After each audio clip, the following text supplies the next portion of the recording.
Père, je n'ai qu'un désir, être près de toi et sentir tes bras.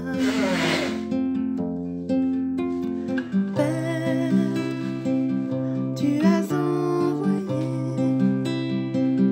ton Fils bien-aimé pour quiconque croit.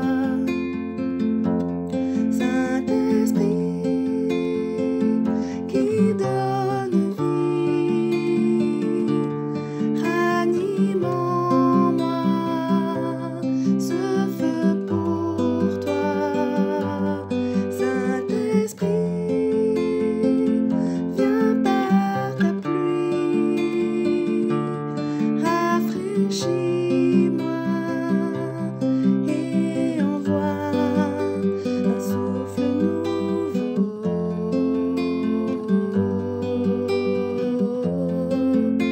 Un souffle nouveau,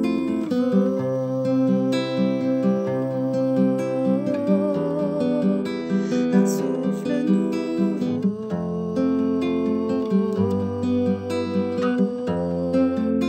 un souffle nouveau.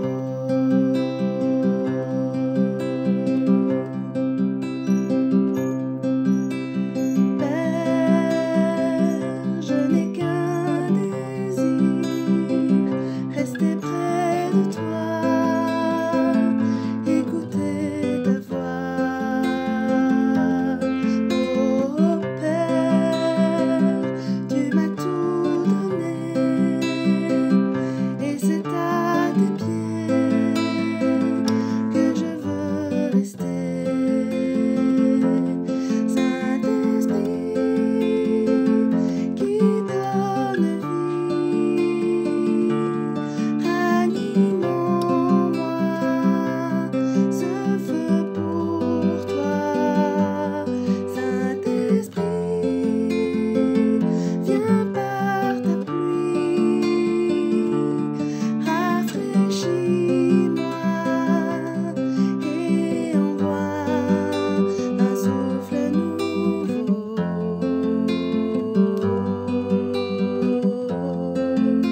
un souffle nouveau,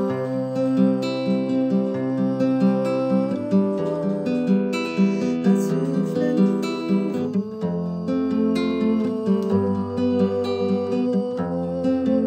un souffle nouveau.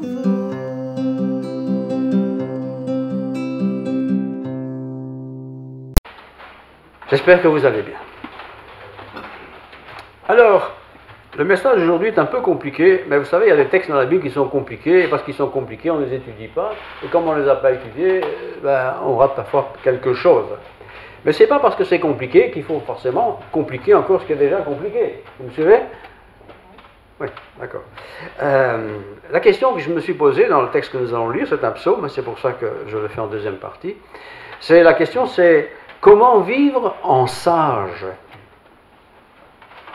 En sage, ça veut dire en étant une personne de sagesse. Comment vivre comme une personne de sagesse dans un monde qui, dans le fond, est très cultivé, mais manque de sagesse. Donc la culture, c'est une chose, la sagesse, c'est autre chose. Un enfant peut être rempli de sagesse tout en ne connaissant pas les tables de multiplication, par exemple. Comme des adultes peuvent être remplis de sagesse, on ne connaissait peut-être pas la base chimique du CO2 ou des choses comme ça.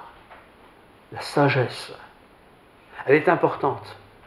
Parce que la sagesse, c'est quelque chose qui nous est donné par Dieu, qu'on a appris, sans doute aussi, mais qui nous est donné de Dieu, et qui permet au moment, dans des circonstances particulières, d'avoir des paroles opportunes, précises, pointues, à propos.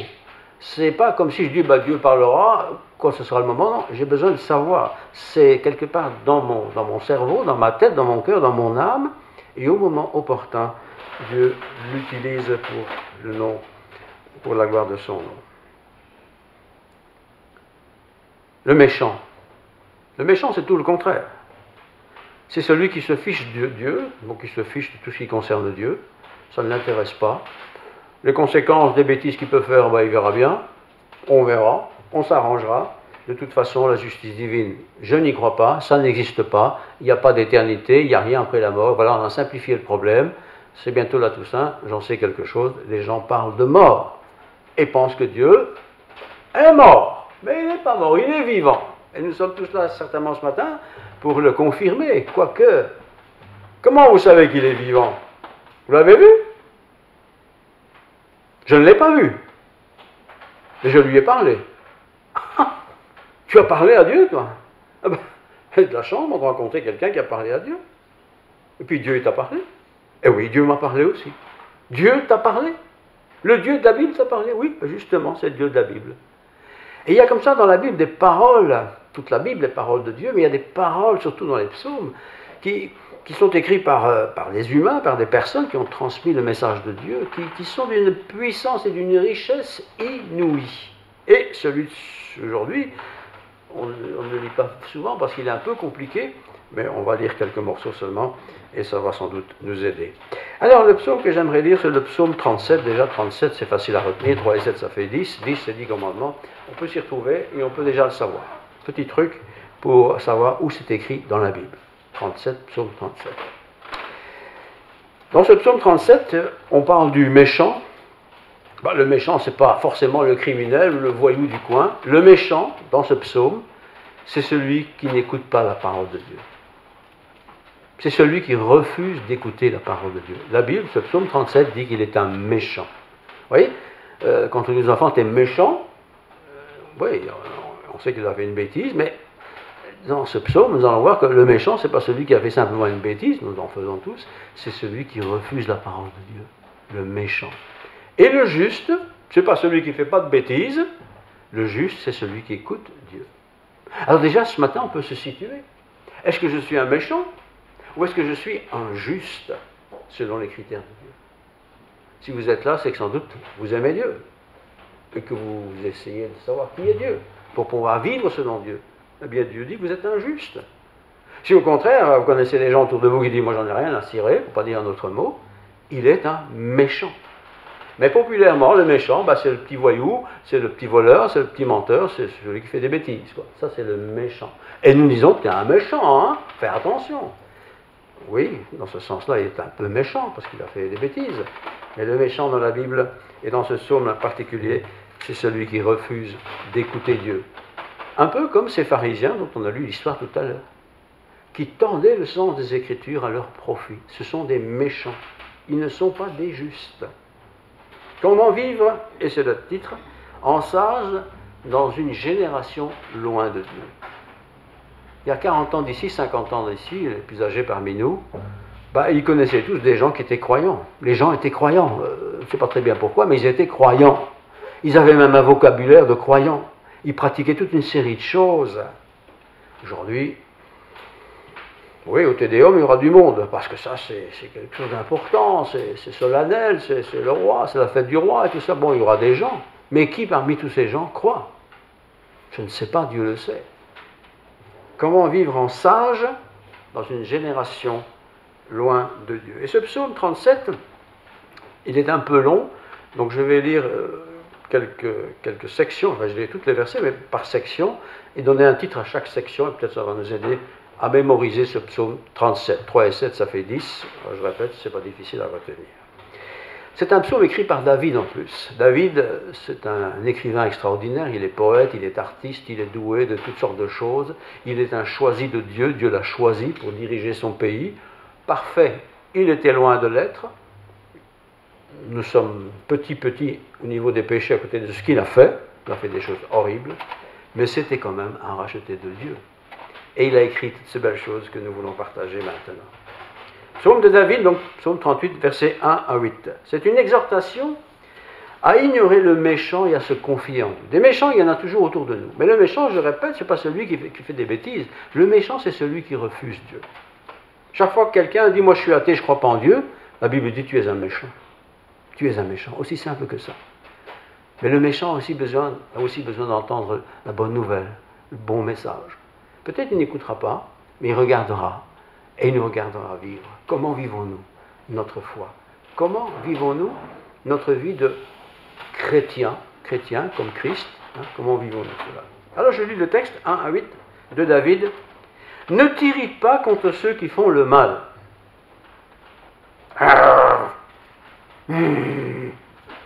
C'est ça, s'irriter. Hein. On est en colère, quoi.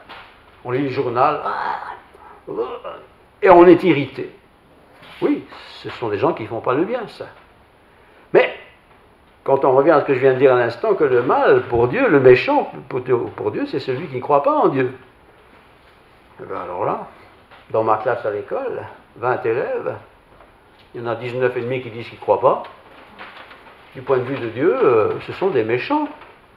Et si en plus le prof ou les profs disent qu'ils ne sont pas croyants, ce sont des méchants selon Dieu. Donc je suis environné d'une flopée de méchants. Mais moi qui prétends croire en Dieu, qui déclare croire en Dieu et qui croit en Dieu, comment est-ce que Dieu me voit? Comme un gentil? Non, mais quelqu'un de justifié, donc quelqu'un de gentil. Donc je dis, David, ne t'irrite pas contre ceux qui font le mal, n'envie pas ceux qui commettent l'iniquité, car ils sont fanés aussi vite que l'herbe. L'herbe, ça fane très vite, c'est pas résistant, c'est pas robuste, ça ne dure pas longtemps. Et ils flétrissent comme le gazon vert. Le gazon vert, vous vous rappelez? Pendant l'été, c'était beau. Et puis il commence à flétrir. Ça devient fade, ça devient moche, ça devient laid. C'est horrible. Confie-toi en l'Éternel et pratique le bien. Un chrétien n'est pas simplement quelqu'un qui croit, point. Mais c'est quelqu'un qui a mis sa confiance en Dieu et qui pratique le bien. Pratiquer le bien, ce n'est pas faire une bonne action de temps en temps. C'est pratiquer. Si je pratique un sport, ce n'est pas parce que je vais jouer au golf une fois tous les 20 ans que je suis un golfeur. Un golfeur va tous les jours au golf, ou presque. Il pratique. Donc, le juste, c'est celui qui pratique le bien. Confie-toi à l'Éternel et pratique le bien. Se confier en l'Éternel, simplement intellectuellement, c'est bien. Mais ça doit aller de pair avec la pratique du bien. Demeure dans le pays et prends la fidélité pour pâture. Ce sont des phrases poétiques, mais magnifiques. Prends la fidélité pour pâture. Dans la pâture, les vaches, ça mange tout le temps de l'herbe. Toi, dans ta vie, de croyant, de chrétien, puisque nous sommes chrétiens, prends la fidélité comme pâture. Que ta vie soit une vie de fidèle. Pas une fidélité dans un style d'église, une manière de chanter ou une manière même théologique bien établie. Non, la fidélité à Dieu. Que ce soit ta pâture, ta nourriture. On est appelé à être fidèle à sa femme et à son mari. Mais si je suis déjà pas fidèle à Dieu, comment je pourrais comprendre la fidélité envers l'autre? Fais de l'Éternel tes délices. Tu as une bonne glace là quand il fait en été, là. Tout le monde aime ça. Hein? Ah, c'est délicieux. Fais de l'Éternel tes délices. David, je le répète, ce n'était pas un saint homme. C'était franchement quelqu'un qui a fait des choses que nous ne ferons jamais.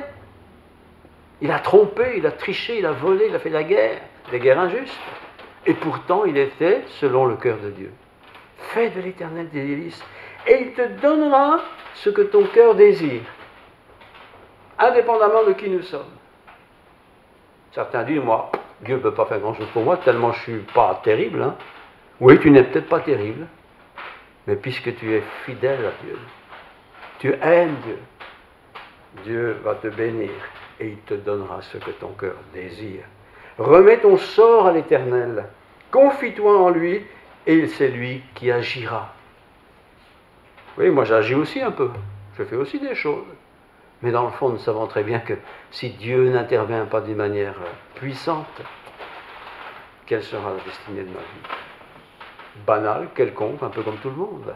Mais je ne veux pas d'une vie banale, quelconque, comme tout le monde. Je veux une vie heureuse, épanouie, formidable. Je n'ai pas besoin d'un palais. Je n'ai pas besoin d'avoir des 36 lieux de vacances. Je n'ai pas besoin de tout ça. Je fais de l'Éternel mes délices. Et le Seigneur sait ce qui est bon pour moi. En plus, le Seigneur, il fera paraître ta justice comme la lumière. Ça ne sert à rien de claironner. Oh, moi je ne vole pas, moi je ne mens pas. Ça ne sert à rien de claironner ça. Dieu fera paraître ta justice comme la lumière. Dieu le fera. C'est-à-dire que ceux qui vont nous regarder vivre ou nous écouter parler verront qui nous sommes, ce que nous sommes. Se vanter que nous sommes ceci ou cela, c'est facile, mais ça peut être parfaitement faux. Mais quand l'Esprit de Dieu convainc l'autre à nous voir comme ça ou comme ça c'est quelque chose d'extraordinaire. Et ton droit sera comme le soleil quand il est à son midi. Le soleil, en Israël, à midi, c'est chaud. Hein?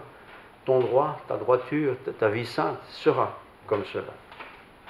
En plus, ne va pas trop devant Dieu avec beaucoup d'orgueil, car garde le silence devant l'Éternel.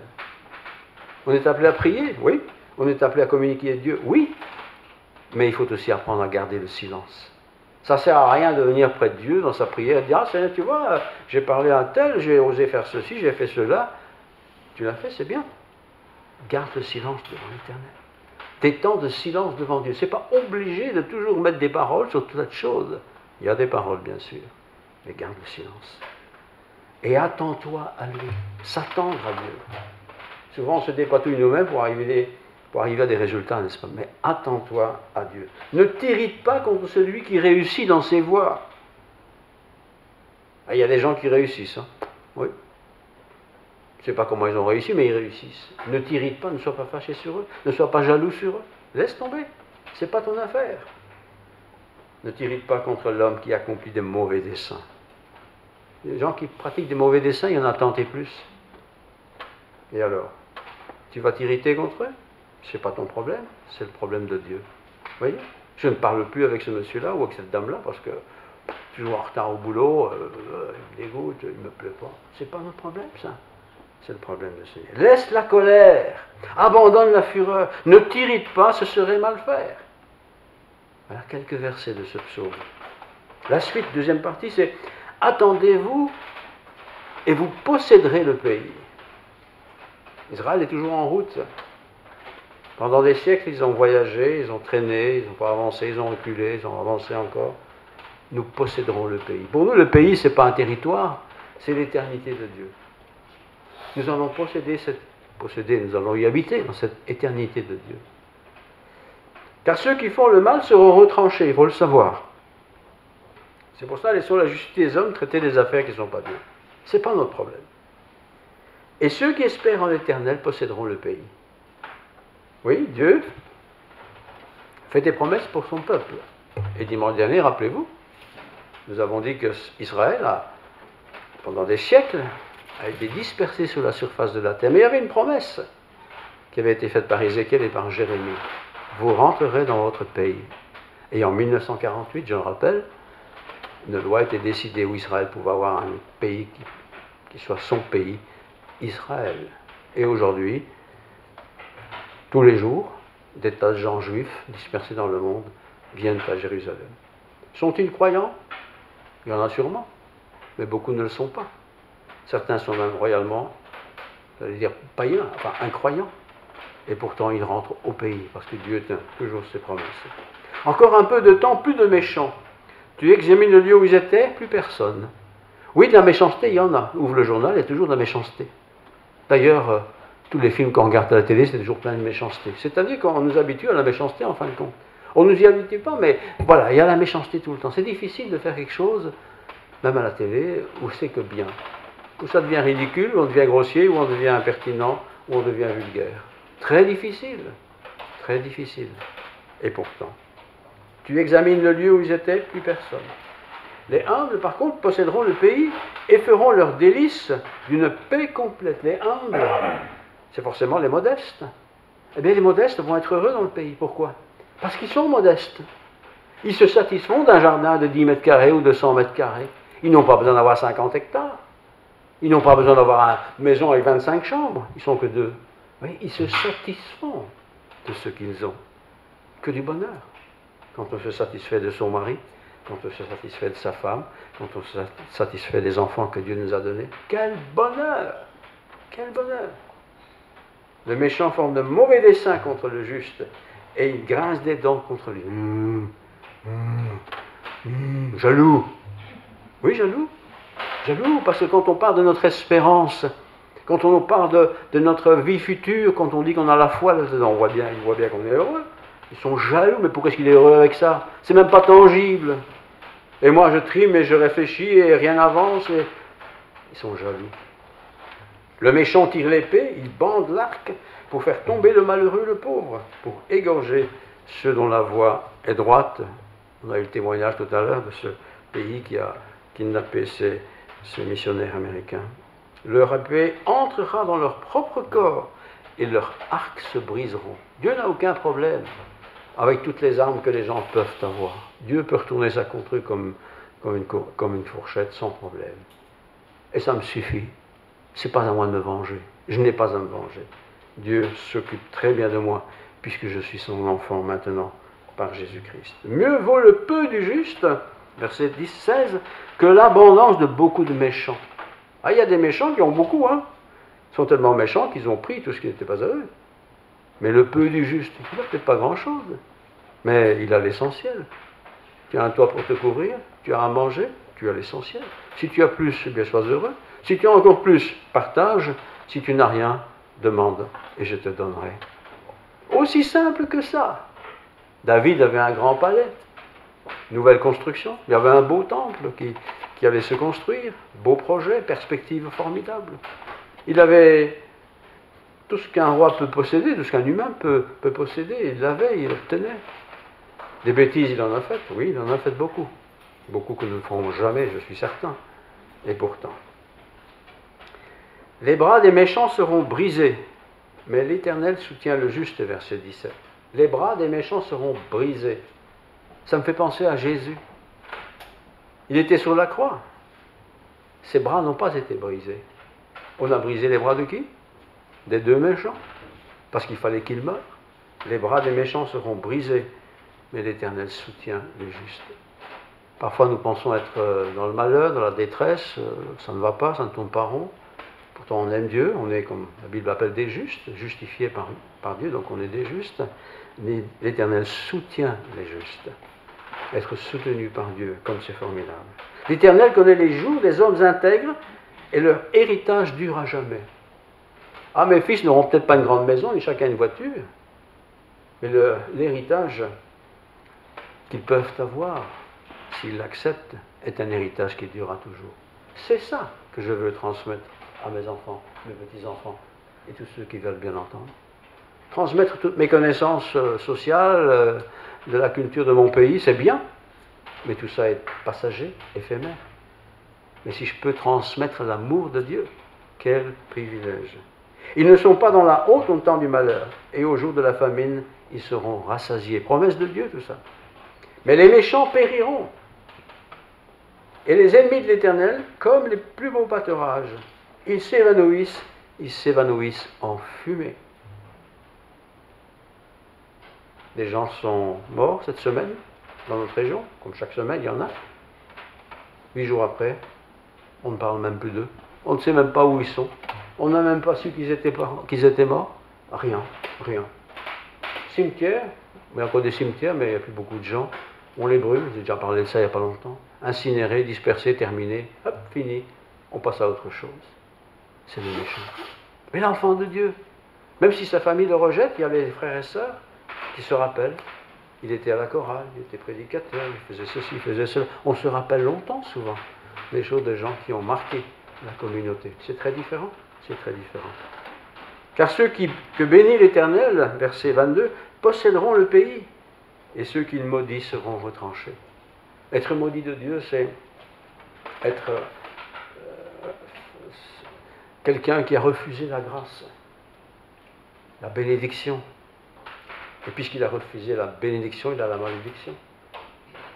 Et avoir la malédiction de Dieu pour avoir refusé, comme ça doit être terrible. Verset 23, par l'Éternel, les pas de l'homme s'affermissent, il prend plaisir à sa voie, à son chemin. Ah oui, le pas de l'homme, de l'humain, il s'affermit, il devient solide. On s'affermit par la connaissance, par l'école, par la formation, par le travail, par le mariage même, par les enfants aussi. Mais il prend plaisir à sa voie, son chemin, sa route. Et sa route avec Dieu, quand elle a été prise, ça donne de la joie, ça donne beaucoup de joie. S'il tombe, ça peut arriver, il n'est pas terrassé, car l'Éternel lui soutient la main. Vous imaginez ça?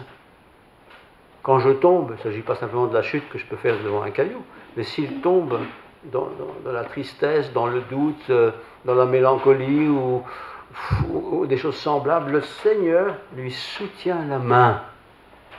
Allez, viens, je te prends la main. Un peu comme une vieille personne quand on la prend par le bras. Allez, on va traverser la route. Il ne faut pas courir, il ne faut pas traîner. On va la traverser ensemble. Il soutient notre main. Notre main, c'est celle qui permet de travailler. C'est aussi celle qui permet d'avoir des gestes de douceur, parfois de violence. Il soutient notre main. Troisième point de ce chapitre magnifique, le juste peut être pauvre, mais il est béni de Dieu. Ah oui, on n'est pas forcément riche parce qu'on est chrétien. Ça peut arriver qu'on soit riche quand même. J'ai été jeune, dit l'auteur, verset 25, David, j'ai vieilli. Et je n'ai pas vu le juste abandonné, ni sa descendance mendiant du pain. Dieu bénit jusqu'en 1000 générations, et il maudit jusqu'en 3 générations. Quand quelqu'un refuse Dieu, sa descendance, sa deuxième descendance, risque d'être maudite. Non pas que Dieu ne les aime pas, mais ils vont payer les conséquences de mon manque de foi. Si au contraire j'ai eu la foi, j'ai vécu avec Dieu, j'ai passé ma vie avec Dieu, jusqu'en 1000 générations, vous imaginez? C'est la bénédiction qui continue. Et ça ne manque pas les histoires. Et il suffit de lire quelques livres, un peu de mémoire de l'un ou l'autre qui a marché avec Dieu, donc qui a pu écrire ce qu'il a vécu. Il y a des bénédictions pour sa famille, mais aussi pour son entourage. Quelle joie d'avoir des enfants qui aiment le Seigneur, des petits-enfants qui aiment le Seigneur, et toutes les générations qui suivent. Les justes posséderont le pays et ils demeureront à jamais. La bouche du juste, verset 30, exprime la sagesse et sa langue proclame le droit. Qu'est-ce qui sort de ma bouche, d'une manière générale? Les potins du quartier, les commérages des uns et des autres? Est-ce que je proclame le droit? Pas le droit humain, quoique le droit humain est calqué sur le droit de Dieu, mais le droit de Dieu. Autrement dit, est-ce que ma bouche est remplie de choses de Dieu? Non pas que je deviens un curé ou un pasteur, mais est-ce que mes paroles sont assaisonnées de cette parole de Dieu? Vous voyez? Le méchant épie le juste et cherche à le faire mourir. Il n'y a rien de nouveau sous le soleil. Le juste est toujours quelqu'un qui est l'objet de la persécution. Il est épillé, on le surveille. Moindre faux pas, ça va lui tomber dessus. Et il cherche à le faire mourir. 33. L'Éternel ne l'abandonnera pas entre ses mains. Mais si on veut nous faire du tort, par le fait qu'on soit croyant, l'Éternel veille sur nous. Et il ne permettra pas que le tort nous soit fait. Et il ne la laisse pas condamner quand il est en jugement. Même devant le juge, le Seigneur est avec nous. Promesse ô combien répétée dans l'Ancien Testament. Cinquième point, c'est le dernier, avant-dernier. Attends-toi à Dieu et tu hériteras le pays. Verset 34. Espère en l'Éternel, garde sa voie, et il t'élèvera pour que tu possèdes le pays. Tu verras les méchants retranchés. Garde sa voie. Espère en l'Éternel. N'espère pas dans le loto. Oui, il y en a un qui a gagné 150 millions. Tu te dis, si je les avais, ça m'arrangerait bien, je donnerais la dîme à l'église. Tu parles, tu donneras ta dîme à l'église. Tu ne donneras rien du tout. Non, on espère dans ces choses-là. Oui, bon voilà, il est heureux. Peut-être qu'il aura des soucis maintenant. Non, espère en Dieu. Et espérer, c'est pas j'espère que je vais gagner au loto, parce que tu n'as pas beaucoup de chance de gagner. Mais espérer, c'est mettre mon espérance. Je mets tout mon avenir, toute ma vie, la vie de ma femme, de mes enfants, de mes petits-enfants, s'il y en a, je les mets dans les mains de l'Éternel. Voilà, c'est lui mon espérance. Et vous savez, quand le Seigneur est honoré, si je peux me permettre cette légèreté, il a le bonheur, la joie de répondre à cette confiance en bénissant. Heureux ceux qui sont bénis du Seigneur. Et puis enfin, il termine par une parole pas sympathique, enfin c'est Dieu détruit le méchant, mais il sauve toujours le juste, toujours. Verset 35, j'ai vu le méchant dans toute sa puissance. Il s'étendait comme un arbre verdoyant. Tout lui réussit là, comme un arbre magnifique. Il a passé, et voici il n'est plus. Je l'ai cherché, mais il était introuvable. Le méchant a disparu. Combien de gens, pendant leur vie, ont eu des vies, disons, formidables, humainement parlant, et ils sont morts, ils sont disparus. Observe celui qui est intègre et regarde celui qui est droit. Il y a un avenir pour l'homme de paix. Toute la différence. Celui qui est droit, celui qui marche selon Dieu, qui marche avec Dieu, qui écoute Dieu, il a un avenir pour lui. Et cet avenir, c'est l'homme de paix qui le procure. Mais les rebelles sont tous détruits, tous. L'avenir des méchants est retranché, terminé. Le salut des justes vient de l'Éternel. Ce n'est pas par nos mérites, c'est cadeau de Dieu, mais je l'accepte ce cadeau. Et ce cadeau se transforme en bénédiction, et moi qui suis béni, je transmets ces bénédictions à d'autres. Les autres le voient et ils sont interpellés. Il est leur forteresse, donc le juste, il est leur forteresse au temps de la détresse. Des détresses, il y en aura peut-être. Des catastrophes, il y en aura sûrement, probablement, mais au temps de détresse, il est mon soutien. Et puis il termine par ce superbe verset 40, l'Éternel les secourt et les délivre. C'est le roi qui écrit ça à son peuple. Le roi, quand il parle, c'est important. Quand il écrit des choses, c'est lu, partagé, communiqué. C'est le roi qui l'a dit, c'est pas rien. Ici, c'est David. Et nous avons la parole de Dieu, avec notamment des paroles de ce roi David. Il les délivre des méchants et il les sauve. Pourquoi? Parce qu'il se réfugie en lui. Alors réfugions-nous toujours dans le Seigneur. Ce petit garçon s'est caché dans l'arbre, une belle histoire. J'aurais sûrement fait la même chose, mais j'aurais peut-être pas réussi à monter dans l'arbre. Mais j'aurais peut-être crié plus fort que lui, mais j'aurais quand même eu peur de lion. Il s'est réfugié comme il a pu. Réfugions-nous dans le Seigneur. Voilà. Tu es mon secours. Et le Seigneur est honoré quand on fait appel à lui. Toujours. N'importe quel contexte. Si même j'ai fait un tas de bêtises avant, le Seigneur, comme des parents, pardonne aux enfants. C'est vrai qu'il y a des parents qui ne pardonnent pas, hein, mais enfin, normalement, on est supposé pardonner quand même ses enfants. Dieu pardonne en tout cas, c'est sûr. Je relis ce verset 40. L'Éternel les secourt et les délivre. Il les délivre des méchants et il les sauve parce qu'ils se réfugient en lui. Lorsque je me réfugie en Dieu, pour quoi que ce soit, le Seigneur entend cette prière, voit cette attitude et le Seigneur répond favorablement. Que Dieu nous bénisse tous. Amen. Amen. Seigneur, merci pour ta parole, un peu longue, il est vrai, mais voilà, on prend du temps quand même pour méditer des choses si importantes.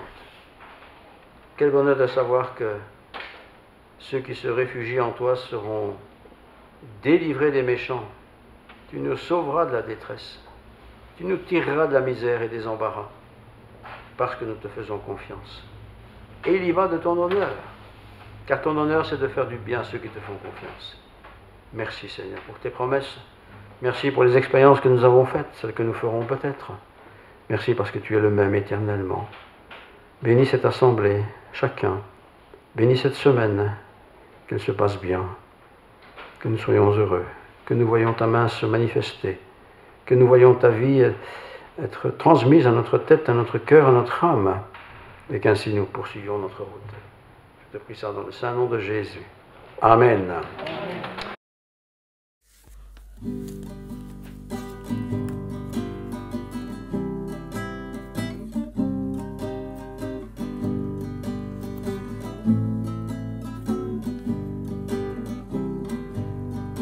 Tendre Père, j'aime te contempler.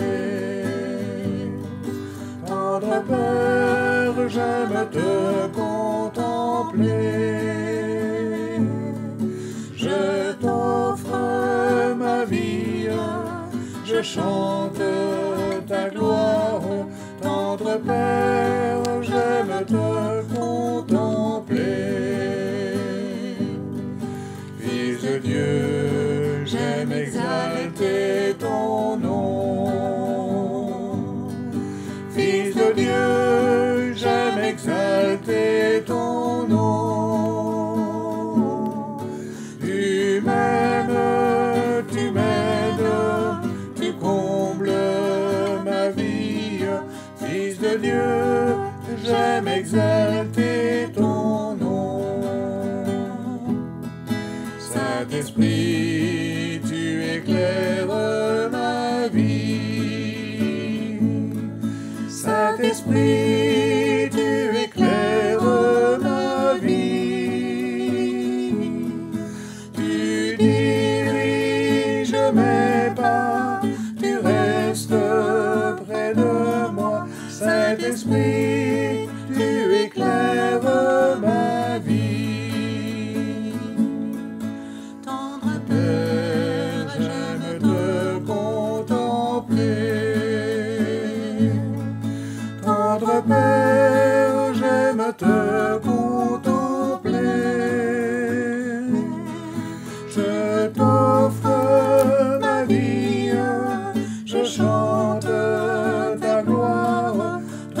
paix.